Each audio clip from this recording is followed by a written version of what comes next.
ఉపదేశసారంలో 10వ పద్యం. హృత్స్థలే మనస్వస్థతా క్రియ భక్తి యోగ బోధాచ్చ నిశ్చిత. హృత్స్థలే మనస్వస్థతా క్రియ భక్తి యోగ బోధాచ్చ నిశ్చితంలో దుఃఖ భయాదులకు జన్మస్థానము సంకల్పము. అంటే సంకల్పము అన్నప్పుడు అంటే మనస్సు ఆలోచనల యొక్క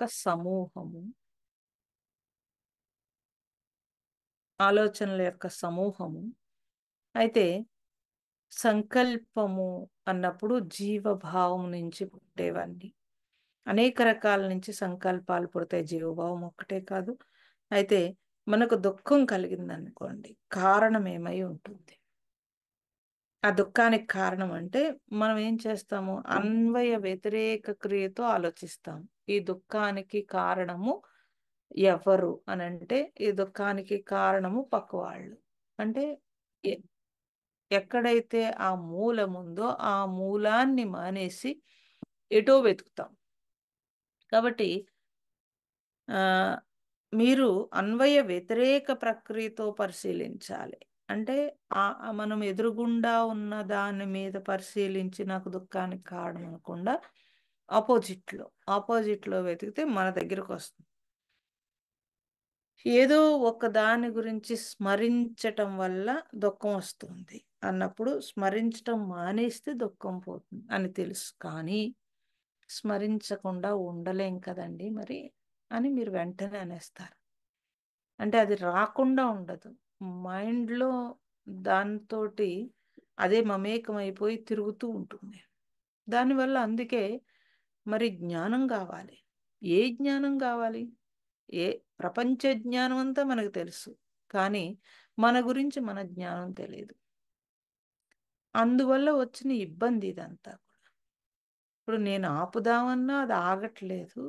మైండ్లో అదంతా రిపీట్ అవుతోంది, వేగం అవుతోంది, ఇవన్నీ ఉంటాయి. మీరు ఇప్పుడు అంతకుముందు ఇప్పుడు మర్చిపోతారు. మీకు అలాంటి స్థితి ఉన్నదల్లా ధ్యానం చేయటం మొదలుపెట్టి లేకపోతే క్లాసులు విన్నప్పుడు ఫోర్స్ ఆగుతుంది. అది వరకు అసలు అది అయ్యే వరకు కుదురలేదు. ఏదైనా ఒక ఆలోచన అయిపోయే వరకు అసలు మనకు కుదురుండదు. ఇప్పుడు అలా కాదు, కొంచెం వెయిట్ చేయటం వస్తుంది. చూద్దాం, ఆగుతాం మనం. ఆ తర్వాత ఏదైనా బాధ వచ్చింది, ఏదైనా ఇబ్బంది వచ్చింది, ఇదివరకు అయితే ఇమీడియట్లీ ఎవరితోటో చెప్పేసుకుని, చూసారా ఇలా చేశారు అలా చేశారు, ఏవో 100 సోదలు ఉంటాయి. అంటే ఆ వేగం. ఇప్పుడు అలా కాదు. ఇప్పుడు ఏమవుతుంది అని అంటే కొద్దిగా ఆ గ్యాప్ వచ్చింది కాబట్టి మనం ఆగగలుగుతాం. మనకు మనమే అవసరం లేదు, ఎందుకు వచ్చిందిలే మనకి అనేంత పరిస్థితి వస్తూ ఉంటుంది. ఇది ఎక్కడి నుంచి వచ్చింది? ఇది మీరు ఒకేసారి తెచ్చుకున్నది కాదు.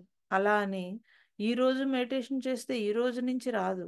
లోపల ప్రాసెస్, ఆ స్లో ప్రాసెస్లో మనస్సు యొక్క వేగం తగ్గి, ఆలోచనల సమూహం తగ్గి, సంకల్పాలు తగ్గితే ఈ గ్యాప్ వచ్చింది. కాబట్టి ఎంతవరకు చాలా వరకు చాలామంది ధ్యానం చేస్తున్నప్పుడు లేకపోతే క్లాసులు వింటున్నప్పుడు, సత్సంగం వింటున్నప్పుడు మేము ముందుకు వెళ్తున్నామా వెనక్కి వెళ్తున్నామా అనే డౌట్ ఉంటుంది. అయితే ఈ డౌట్ నేను అదే మిమ్మల్ని మీరు చూసుకున్నప్పుడే మీకు క్లియర్ అయిపోతుంది. ఎవరో చెప్పక్కర్లేదు. మీరు ముందుకు వెళ్ళారా, ఎలా వెళ్ళారు, ఏం చేశారు, వేరే వాళ్ళు ఎవరు చెప్పకూడదు.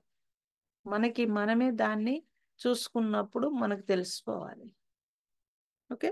కాబట్టి మరి స్మరిస్తే దుఃఖం పోతుంది అంటే, స్మరించడం వల్ల దుఃఖం వస్తుంది, మానేస్తే దుఃఖం పోతుంది అంటే సంకల్పాల నుంచి దుఃఖం పుడుతుంది అని మనం తెలుసుకోవాలి. ఎలా తెలుసుకోవాలి అంటే, మనం దాని వైపు సంకల్పం చేస్తున్నప్పుడు దుఃఖం వస్తుంది. సంకల్ప వికల్పాలు ఇవైతే ఏమున్నాయంటే, సంకల్పం నుంచి మనకు పుట్టుతున్నాయి అని ఎలా తెలుస్తుంది మీకు అంటే, మీరు ఆపేస్తే ఆగుతోంది, ఆపకపోతే నడుస్తుంది బండి. అంటే మనం సంకల్పాన్ని అంటే మనస్సు సంకల్పాల యొక్క ప్రవాహము అది. అంటే మీరు ఒక సంకల్పం ఇచ్చారు. మనస్సు వర్క్ చేయాలి. ఇప్పుడు నేనొక వర్క్ ఇచ్చాను మీకు. ఇమ్మీడియేట్‌లీ మీరు ఆ వర్క్‌లోకి దూకి చేయాల్సి ఉంటుంది. అలా ఒక సంకల్పము మీరిస్తే మనస్సు వర్క్ చేయాలి. మీరు సంకల్పాలు ఇవ్వకపోతే మనస్సు వర్క్ చేయదు. మనస్సు వర్క్ మనస్సు వర్క్ ఎలా చేస్తుంది? ఇంద్రియాలకి పని చెప్తుంది. కాబట్టి ఈ లింక్ ఉంది ఇక్కడ. అందుకని స్పిరిచ్యువల్‌లో ఏంటంటే పూర్తిగా ఆధ్యాత్మికత అంటే అందుకే మన మహాత్ములు ఇదంతా కనిపెట్టి మనకు తెలియచేశారు కాబట్టి వాళ్ళు సంకల్పాలని తగ్గించండి లేకపోతే సంకల్పరహిత స్థితిలో ఆనందం ఉందని చెప్పేసారు. అలా చెప్పేసారు. అంటే సంకల్పరహిత స్థితి రావాలి. దానికోసము సాధన చేస్తున్నాం అనే విషయం మనకు తెలియాలి.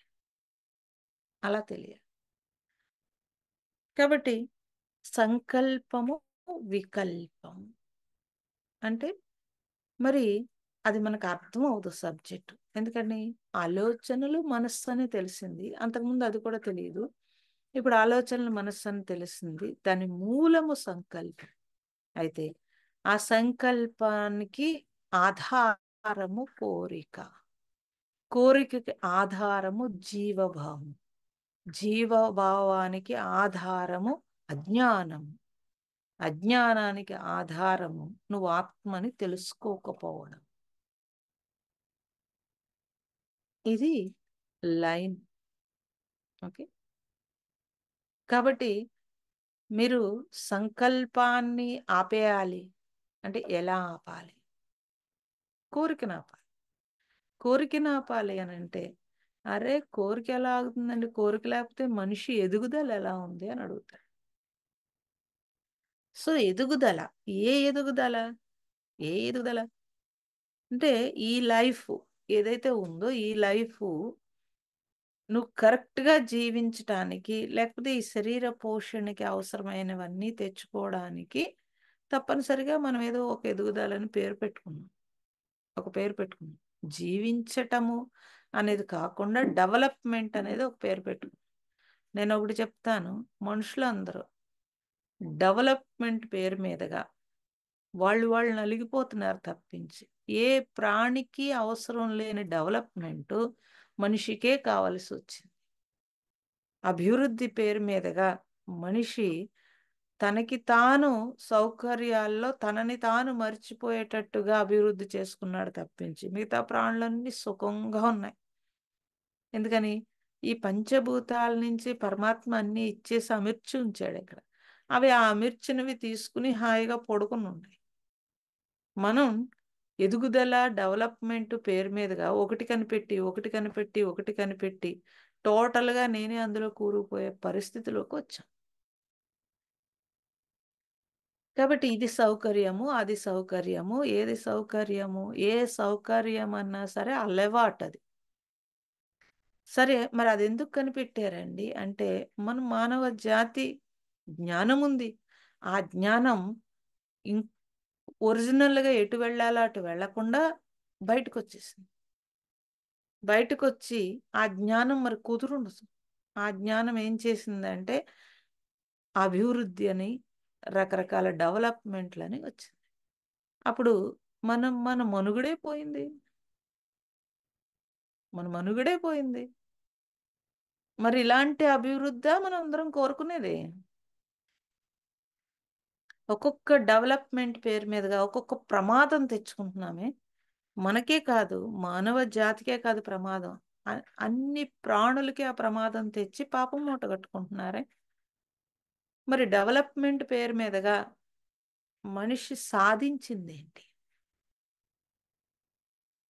లోపల బ్రెయిన్ వేగమైపోవడం, శరీరం అనారోగ్యం రావడం, మానసిక ఒత్తిడికి గురవడం ఇవే కదండీ డెవలప్‌మెంట్ పేరు మీదుగా మనం తెచ్చుకున్నది. తెచ్చుకుని మళ్ళీ ఏమంటున్నాము? వెనక్కి వెళ్ళి మళ్ళీ మన దగ్గరికే మనం వచ్చి లోపల దైవం దగ్గర ఉండాలని మళ్ళీ సాధన పేరు మీదుగా మళ్ళీ మొదలుపెట్టాం. అడుసు తొక్కనేల కాలు కడగనేల అని ఎన్ని సార్లు చెప్పినా అది మనకే వర్తిస్తుంది. మిగతా వాళ్ళకి ఎవరికీ వర్తించదు. ఎందుకనంటే ఉన్న జ్ఞానాన్ని బయటికి ప్రపంచం వైపుకి వెళ్ళిపోతున్నప్పుడు దాంతో మన ఇబ్బంది రెండు ఉన్నాయి. మనిషి పోనీ అలా చచ్చిపోతాడంటే అలా చచ్చిపోడు. ఆ అన్వేషణ అక్కడితో ఆగట్లేదు. మళ్ళీ ఆ అన్వేషణ ఎంతో దూరం వెళ్తోంది. ఇంకా ప్రపంచం అంతా అర్థమైపోయాక మళ్ళీ తన దగ్గరికి వస్తాడు. ఇలా అజ్ఞానము అని అంటే అదేం అజ్ఞానం అండి? బోల్డ్ సౌకర్యాలు తెచ్చుకున్నాం, బోల్డ్ సుఖపడుతున్నాము అని మీరంటే అన్ని టెంపరరీ. అన్ని టెంపరరీ. నువ్వు రాత్రి అన్ని వదిలేస్తేనే సుఖంగా నిద్రపోతున్నావు. పగలు నువ్వు అనుకున్న ఈ కోరికలతో కూడుకున్న డెవలప్మెంట్ ఏదైతే ఉందో ఆ డెవలప్మెంట్ని పక్కన పెడితే నువ్వు సుఖంగా నిద్రపోతావు. ఏ రోజుకా రోజు ఇది జరుగుతోంది. ఇది మనం గ్రహించాలే కానీ ఇది జరుగుతోంది. అప్పుడు ఏ డెవలప్మెంట్లో నువ్వు హాయిగా ఉన్నావు, ఏ డెవలప్మెంటు లేకుండా ఉన్నప్పుడే హాయిగా ఉన్నావు అని ఏ రోజుకి ఆ రోజు మనకి నిద్ర తెలియచేస్తుంది రాత్రి. ఇది మనం గుర్తించాల్సిన విషయం. ఎన్ని డిగ్రీలు చదువుతామండి? ఎన్ని డిగ్రీలు చదవకూడదు. నా గురించి నేను చదువుకోవాలి. మన గురించి మనం చదువుకుంటే ఎన్ని డిగ్రీలైనా అవి నేను వేస్ట్ అని నేను చెప్పట్లేదు. మనకు ఒక అజ్ఞానం తొలగి ఒక జ్ఞానం వస్తుంది. ఏ జ్ఞానము? మీ గురించి మీకు జ్ఞానం వస్తే సంకల్ప వికల్పాలని మీరు ఆపగలుగుతారు. కోరికలు విజృంభించకుండా చేసుకోగలుగుతారు. ఇది మీరు గుర్తించాలి. ఓకే.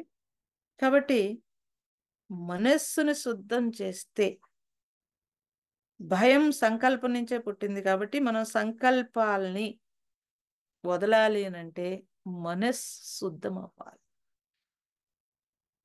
స్పిరిచువల్ అంటే ఏదో ధ్యానం చేసుకో, జపం చేసుకో, లేకపోతే ఇలా వెళ్ళిపోయింది అలా వెళ్ళిపోయింది. ఇంకా మనస్సు విహరించడం చెప్తారు. ఎలాగా? అది కనపడింది, ఇది కనపడింది, ఇలా వచ్చింది అలా వచ్చింది. ఇది విహరించటం అంటారు. అలా కాదు, మనస్సు శుద్ధి అవ్వాలి. మరి అది వస్తువు కాదుగా తీసి కడిగి లోపల పెట్టేయడానికి. సూక్ష్మత.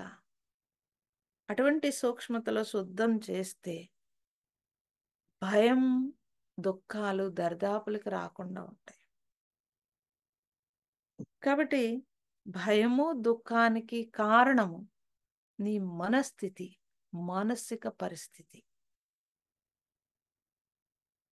అవి మనకి తెలుస్తూ ఉంటాయి. ఎమోషనల్స్ రూపంలో మనకు తెలుస్తాయి. ఒక యాంగ్జైటీ, ఒక ఎమోషన్ వచ్చేస్తూ ఉంటుంది. ఎగ్జైట్మెంట్.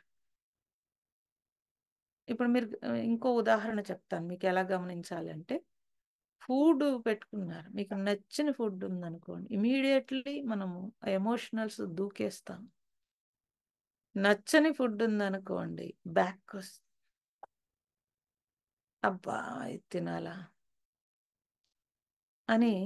అంటే ఏదో ఇంక తప్పదు కాబట్టి ఏదో యాంత్రికంగా యథాలాపంగా ఏదో కానిచ్చేసి కడుపు నింపుకుని బయటకు వస్తాం. నచ్చిన ఫుడ్ ఉందనుకోండి, దాని మీద ఫోకస్ తోటి ఆస్వాదిస్తూ, అంటే నువ్వు యథార్థంగా నీ జీవితాన్ని యథార్థంగా యాక్సెప్ట్ చేయటం అంటారు.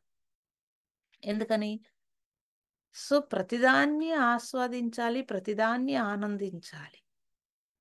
కానీ ఆ ఎమోషనల్స్ ఏవైతే ఎమోషనల్స్ లెగడము, తగ్గడము, ఈ రెండు మీరు చూడాలి అని అంటే మీకు రోజు రెగ్యులర్ అలవాటు ఇది తెలుస్తుంది. లేదా ఎవరంటే మనకి ఇష్టం లేదు, వాళ్ళతో మన ఎమోషన్ తెలుస్తుంది. బాగా ఇష్టం, వాళ్ళతో ఒక ఎమోషన్ తెలుస్తుంది. క్రియలో కూడా చాలా తేడా ఉంటుంది. క్రియలో ఏంటంటే బాగా ఇష్టమైన వాళ్ళకి ఒళ్ళు హోనం చేసుకుని హెల్ప్ చేసేస్తాడు. ఇష్టం లేని వాళ్ళకి ఎన్ని అవకాశాలన్నా కూడా ఏదో వంక పెట్టేస్తాడు. ఆ ఎమోషనల్స్ సంకల్ప వికల్పాలు తగ్గినాయి అనుకోండి, మైండ్ బ్యాలెన్స్ అయిందనుకోండి, ఇటువంటి ఎమోషనల్స్ అన్నీ తగ్గుతాయి.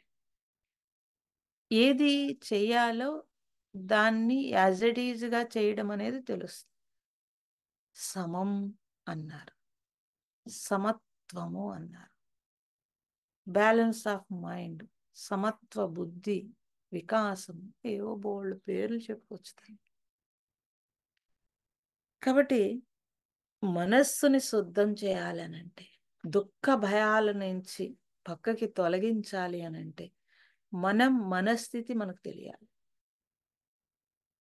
అప్పుడు మీరు ఏదైనా పని చేస్తున్నప్పుడు, అందుకే ఒక పనిని ఆ పని చేసి ఆ పని మీద పూర్తి ఏకాగ్రత పెట్టినప్పుడు అప్పుడు ఏమవుతుంది, మన మానసిక పరిస్థితి, మన మనస్థితి రెండూ మనకే తెలుస్తాయి.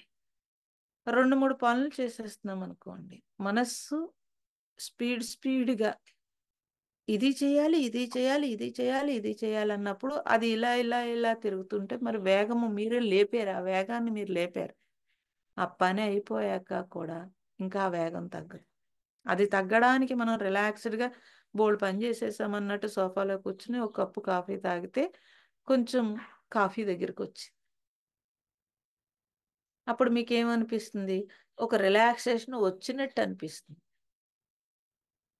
ఒక ఎమోషనల్ లేపుకోవడం ఎందుకు? ఒక రిలాక్సేషన్ తెచ్చుకోవడం ఎందుకు? అంటే ఇది మానసిక పరిస్థితుల గురించి చెప్తున్నాను నేను. మీ మనస్థితి గురించి చెప్తున్నాను. మీరే దాన్ని అలాగా తిప్పుతారు. డబ్బాలో రాళ్ళేసారండి.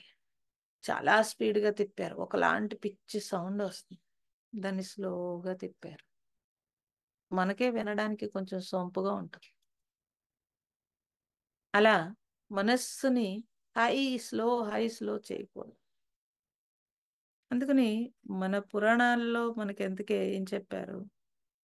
రావణుడు 10 తలకాయలు. అందుకు రాక్షసుడయ్యాడు. రాముడు ఒకటే తలకాయ.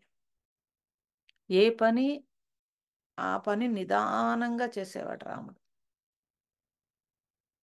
అందుకని సంద్రాహి ఏకాగ్రత రాముడికి ఎక్కువ అని చెప్పారు. దీన్ని పాత్ర కూడా ఏ పాత్రలో ఉన్నాడో ఆ పాత్రని మాత్రమే తీసుకుని పోషించేవాడు. ఇందులోంచి అందులోకి, అందులోంచి ఇందులోకి వెళ్ళేవాడు కాదు. అందుకు విజయం సాధించాడని చెప్తారు. ఎందుకని? రాముడి కంటే బలవంతుడు రావణాసురుడు. తర్వాత ఎన్నో శక్తులు కూడగట్టుకుని ఉంచుకున్నాడు. కానీ ఇప్పుడు ఆలోచన వేగం అవడం వల్ల రాముణ్ణి సంహరించలేకపోయాడు అని రామరావణ యుద్ధంలో మొత్తం తెలుసు. అంటే ఎనాలిసిస్ అంటారు. ఆ ఎనాలిసిస్‌లో మహాత్ములు చేసిన ఎనాలిసిస్‌లు ఇవన్నీ. అలా అందుకుని రామాయణాలు ఇవన్నీ చదివితే కొంచెం నెమ్మదిస్తాయని చెప్పి మనకి అలాగ చరిత్రలో అన్నీ పెట్టారు. ఇప్పుడు ఏ ఎనాలిసిస్సు లేదు. నీ గురించి నీకు ఎనాలిసిస్సే లేదు. అంటే నేనేం చెప్తున్నానంటే, మన మనస్థితి మనకు తెలియకపోతే పక్కోడు మనస్థితిని మనమేం అర్థం చేసుకోగలుగుతామండి? ఏం అర్థం చేసుకోగలుగుతాం? ఇది భగవాన్ అందుకుని నిన్ను నువ్వు చూసుకోమని చెప్పాడు. ఎన్ని సార్లు చూసినా, ఎన్ని వాటిల్లో ఆయన నిన్ను నువ్వు చూసుకోమన్నాడో నాకలా అర్థమవుతూనే ఉంటుంది. ఎప్పుడు నవ్వుకుంటాను. అరె తండ్రి! ఏం చెప్పావు నువ్వు? సో, మనల్ని మనం చూసుకోకుండా మనం ఎవరిని అర్థం చేసుకోగలుగుతాం? అందుకని నువ్వు సేవ చేయాలన్నా ముందు నిన్ను నువ్వు సేవించుకోమన్నాడాయన. అది అర్థం కాక జనాలు భగవాన్ సేవ చేయొద్దన్నాడన్నారు. అరె! నేను చాలా కన్‌ఫ్యూజ్ అయిపోయేదాన్ని. చాలా కష్టపడాల్సొచ్చేది. ఎందుకని? ఇప్పుడు స్పిరిచ్యువల్‌లో ఉన్నారు. వాళ్ళకి ఆల్రెడీ మానసిక తమస్సుంది. వాళ్ళెలా తీసుకుంటారండి? అలాగే తీసుకుంటారు. అందుకని వాడికి వాడి అనాలిసిస్ లేదు అసల. నేను తమస్సులో ఉన్నానా? నేను రజస్సులో ఉన్నానా? నేను సత్వంలో ఉన్నానా? అని అనాలిసిస్ లేదు. అభిప్రాయాలు ఎన్ని బుర్ర నిండా పెట్టుకుని కూర్చుంటాడు. మీరు గురువులను కూడా అలాగే అంచనా వేస్తారు. బోలెడు అభిప్రాయాలుంటాయి మీ లోపల. ఈ అభిప్రాయాలతో మీ అంచనాలు. అందుకే అర్థం అవ్వడు గురువు.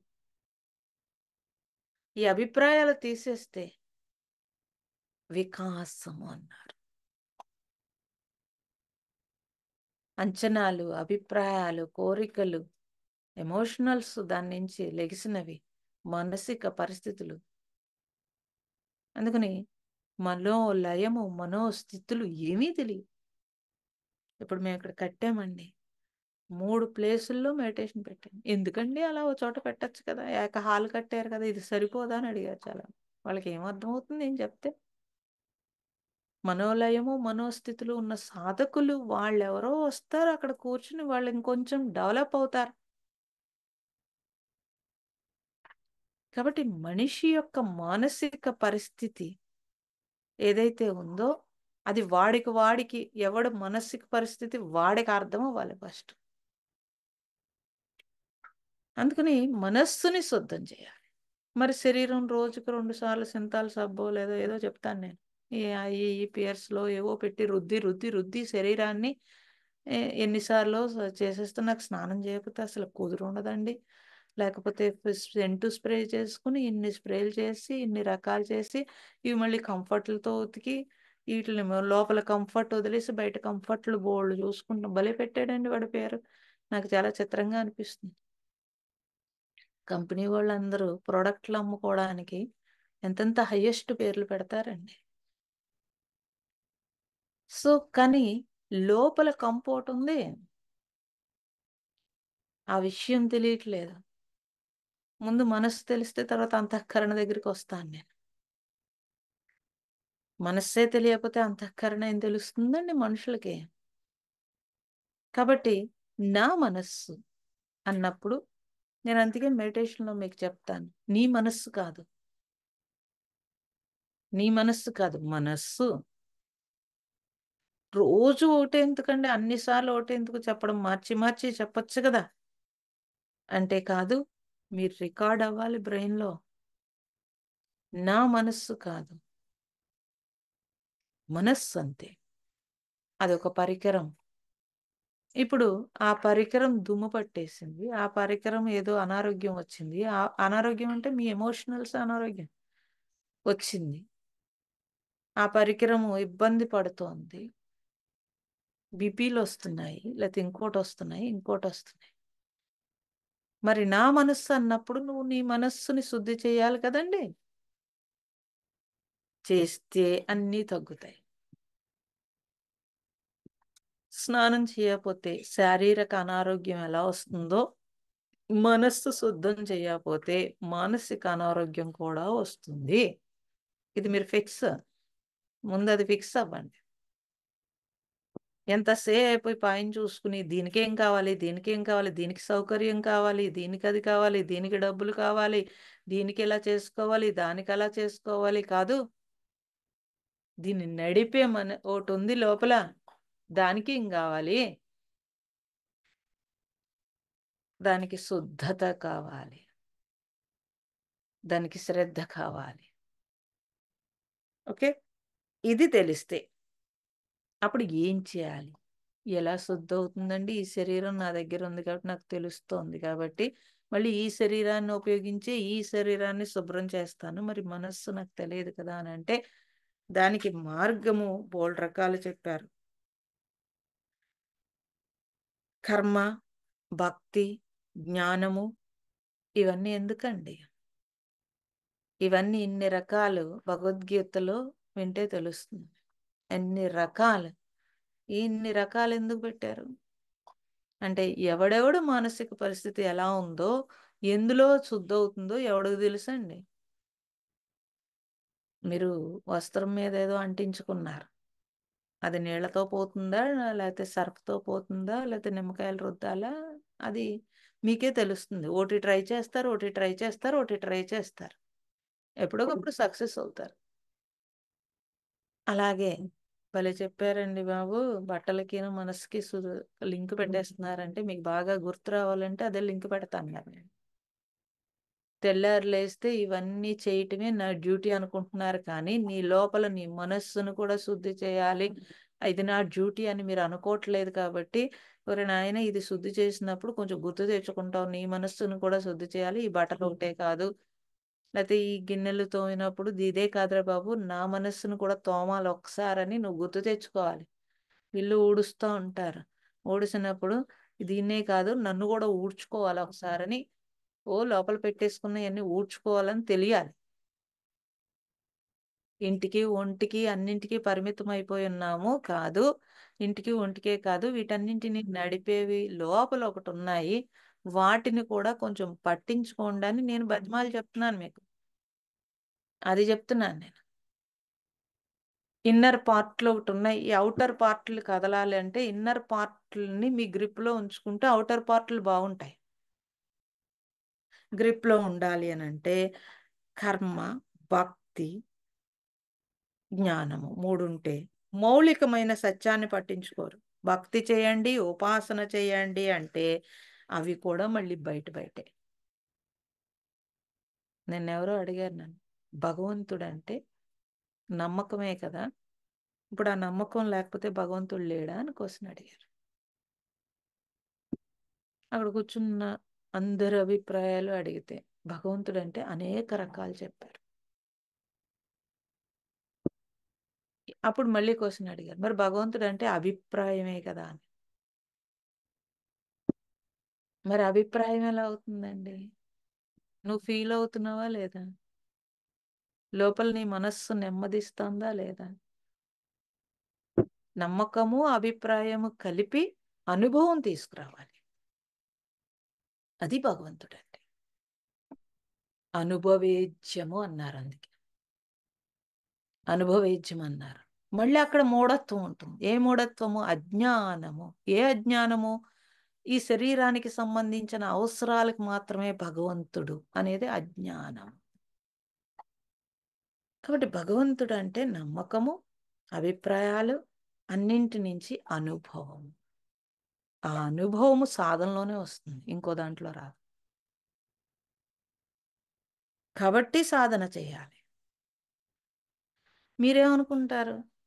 అరే! నేను జేసేస్తున్నాను. నువ్వు జెయ్యి. నువ్వే చెయ్యి. నువ్వే చెయ్యాలి. ఎలాగో నువ్వే చేయాలి. కానీ జ్ఞానంతో కూడుకున్న జీవితంలో నువ్వు మారాలి తప్పించి, అజ్ఞానంతో నేనేం మారతానండి?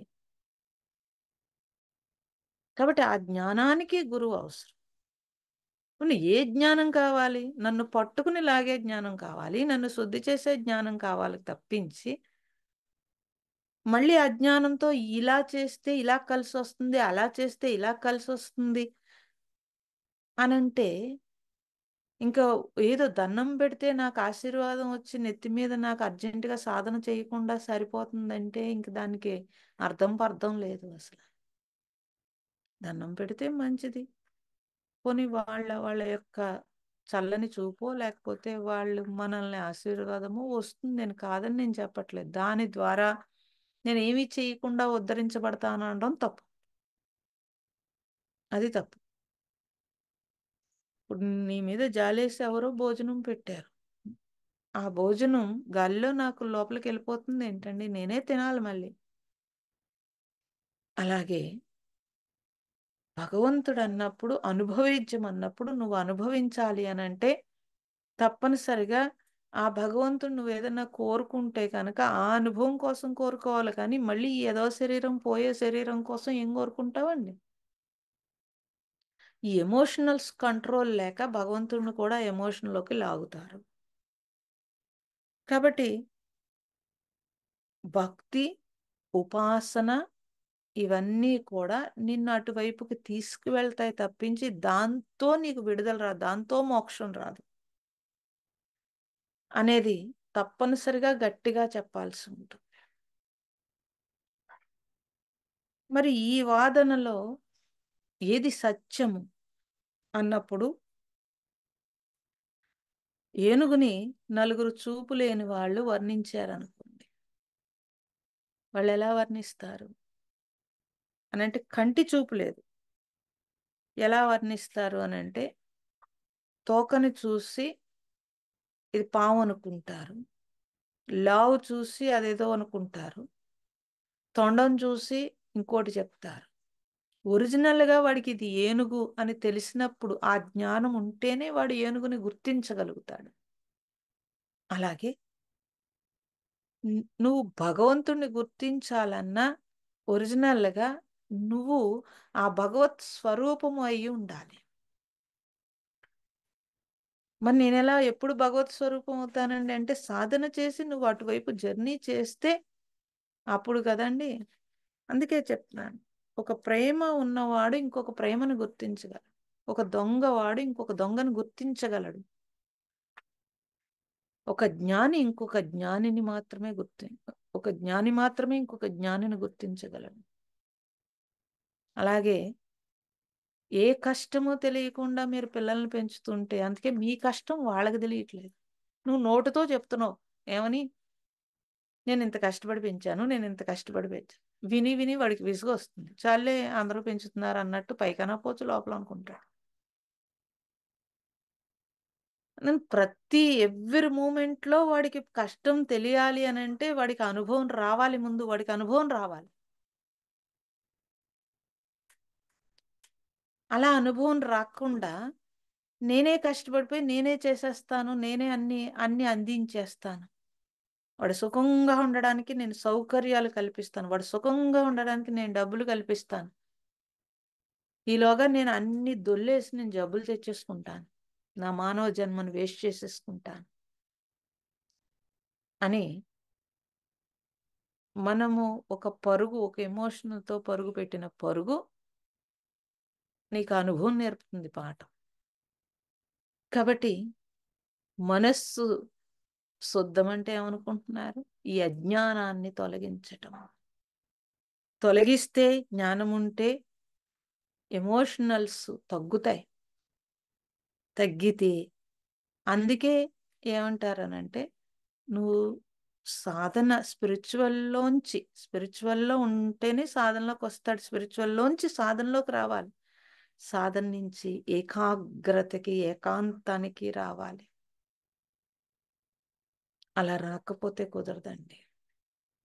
ఈ జర్నీ అలా నడుస్తా ఉంటుంది. కాబట్టి ఎప్పటికప్పుడు రోజు తినే ఆహారాన్నే మీరు మార్చి మార్చి తింటున్నారు. ఇక్కడికొచ్చేటప్పటికి ఎక్కడికక్కడ సెటిల్ అయిపోతారు. ఎలాగా?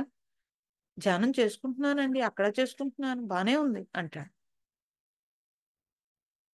లేకపోతే వింటున్నాను కదా క్లాసు. చాల్లే అనిపిస్తూ ఉంటుంది.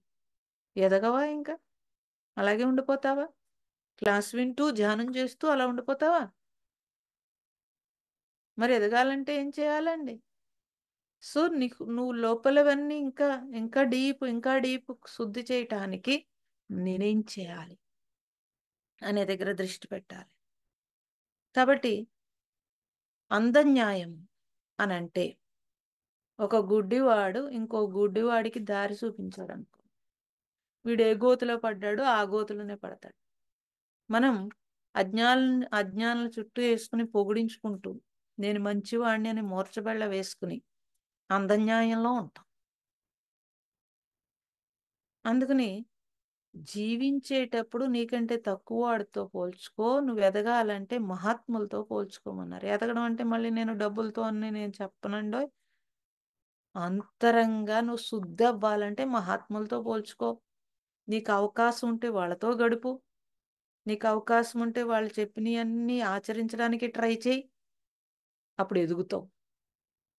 కాదండి నాకు పెద్ద బిల్డింగ్ ఉంది, కార్ ఉంది. ఇంకెంతకంటే ఏం ఎదుగుతాను అని అంటే అవన్నీ వదిలేయాల్సి ఉంటుంది. పోనీ అవన్నీ నీ దుఃఖాన్ని తీర్చట్లేదు కదా! నీ దుఃఖాన్ని తీర్చట్లేదు. ఒక సత్సంగమో, ఒక ధ్యానమో నీకు దుఃఖాన్ని తీరుస్తోంది. కృతజ్ఞత ఉండాలి దాని పట్ల. కృతజ్ఞత ఉండి ఇంక నేనేం చేయాలి అనేలా ఉండాలి. అందుకని కృతజ్ఞుడు సాధనలో ముందుకు వెళ్ళలేడు. కృతజ్ఞత ఉన్నవాడు అంటే శరణాగతి అన్నారు. వాడు సరెండర్ అయిపోతాడు కాబట్టి ముందుకు వెళ్ళగలుగుతాడు. కృతజ్ఞుడు అవసరానికి ఆ కాసేపే. ఆ అవసరం తీరిపోయింది. నీకు మనశ్శాంతి వచ్చేసింది. కాబట్టి సాధన అంటే చాలా సునిశితమైన జ్ఞానం కావాలి. ఆ జ్ఞానాన్ని మనం తీసుకుని మన జన్మరాహిత్యం అంటే సామాన్యం కాదండి. అనేక జన్మల నుంచి కొట్టుకొస్తున్నాం. అనేక జన్మల నుంచి ఈ వెధవ శరీరం తిండి నిద్రతోటే గడిపేశాం. ఈ శరీర ధ్యాసతోటే ఏడిసాం అనేక జన్మలు. ఆ వాసన తొలగించడం అంటే అది సామాన్యమైన విషయం కాదు. అదేమి అంత ఈజీగా ఏం తొలగిపోదు. నువ్వు ఎంత కృషి చేస్తే తొలగాలండి. ఎన్ని రుణాలు పెట్టుకుని వచ్చావు నెత్తి మీద. ఈ రుణాలు తీర్చుకోకుండా రుణానుబంధం ఏదైతే ఉందో ఆ బంధంలో ఇరుక్కుని కూర్చుని ఎలా తొలుగుతాయండి రుణాలు? అప్పుడప్పుడు 10 రూపాయలు దానం చేస్తే తొలగిపోతాయా ఏంటి? దానము పుణ్యము. పుణ్యము సుఖాన్ని ఇస్తుంది కానీ అర్హతనియ్యదు. సుఖం వస్తుంది, నీకు సౌకర్యం వస్తుంది, మళ్ళీ భోగం వస్తుంది. ఆ భోగంలో మళ్ళీ నువ్వు తమస్సులోకెళ్తావు. దాని లెక్క దానిదే. నీకు అర్హత కావాలంటే రుణం తీరాలి. ఏ రుణాలు? ఈ పంచభూతాలుని ఎన్ని వాడుకున్నావు, ఎన్ని జన్మల నుంచి ఎంత వాడుకున్నావో ఆ రుణాలు ఎలా తీరతాయండి?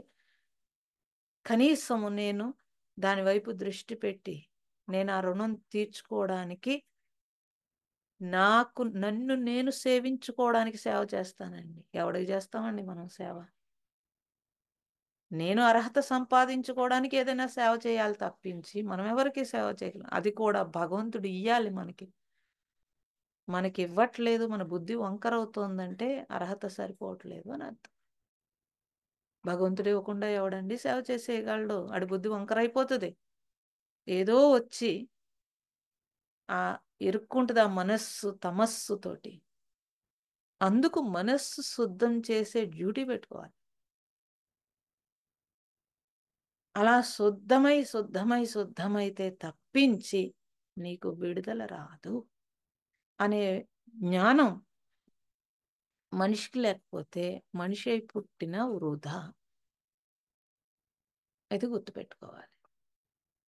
నేను ఒకటే చెప్తాను, నా వల్ల ఏం ఉపయోగం? ఈ భూమి పంచభూతాలు నన్ను మోస్తున్నాయి, నా వల్ల ఏం ఉపయోగం ఉంది అసలు? ఇది మనము ఏ రోజుకి ఆ రోజు తలుచుకోవాలండి. అప్పుడు సిగ్గేస్తుంది మనకి. మన వల్ల ఏం జరుగుతుంది అసలు? అసలు ఏమీ జరగదు.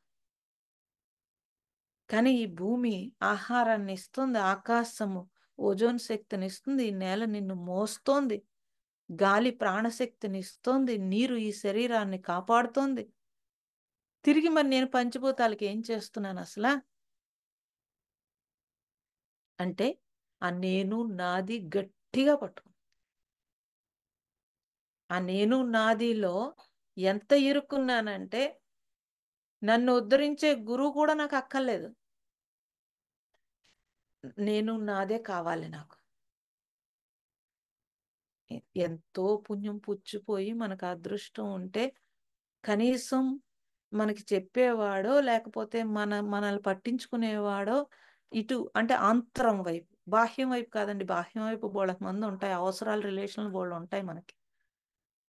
కానీ రియాలిటీలో మనకి దొరకదు అసలు. ఆ పుణ్యాన్ని మనం వాడుకోవాలా, వేస్ట్ చేసుకోవాలా?